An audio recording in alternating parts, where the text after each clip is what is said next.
సౌలు ఏం చేశాడంటే, ఇజ్రాయెల్ రాజు ఒకటి ధర్మశాస్త్రం సరిగా చదవలేదు, నిర్లక్ష్య పెట్టాడు. రాజ్యాంగ చట్టాన్ని నిర్లక్ష్య పెట్టి దేవుడిచ్చిన ఆజ్ఞకు విరుద్ధంగా, దేవుని మాటకు వ్యతిరేకంగా ఏం చేశాడంటే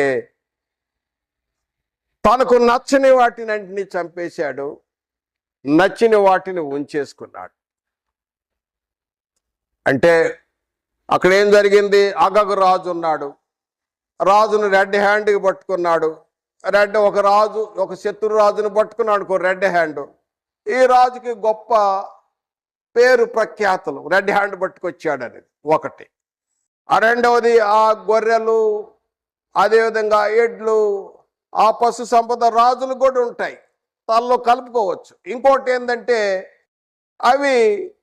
ఇవి ఉపయోగపడతాయి, బాగా కొవ్విని, బాగా బలిసి ఉన్న గొర్రెలు, ఎడ్లు అక్కడ మనం విందు చేసుకుందాం కదా అని అనుకొని అక్కడ నుంచి ఏదైతే నిర్మూలం చేయమని దేవుడైన యెహోవా ఆజ్ఞాపించాడో వాటిని తీసుకొని రావటం వల్ల వెంటనే దేవుడైన యెహోవా సమూయేలుతో సెలవిచ్చాడు. 10వ వచనంలో, 10వ వచనంలో అన్నాడు, ఏమి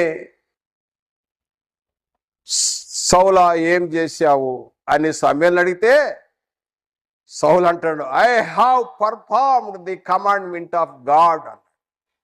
నేను దేవుడు ఏది చెప్పానో అది అంతా నెరవేర్చని ఫినిష్ అన్నాడు. ఎక్కడ ఏమి చేశావు నువ్వు?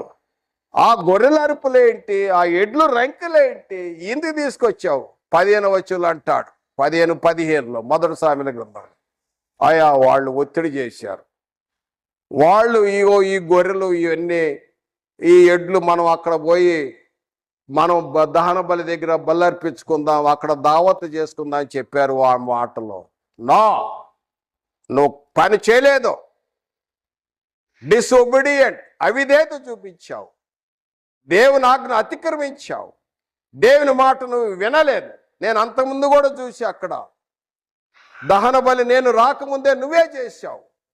ఆ రోజు నన్ను అవమానపరిచావు, దేవుడైన యెహోవాను అవమానపరిచావు.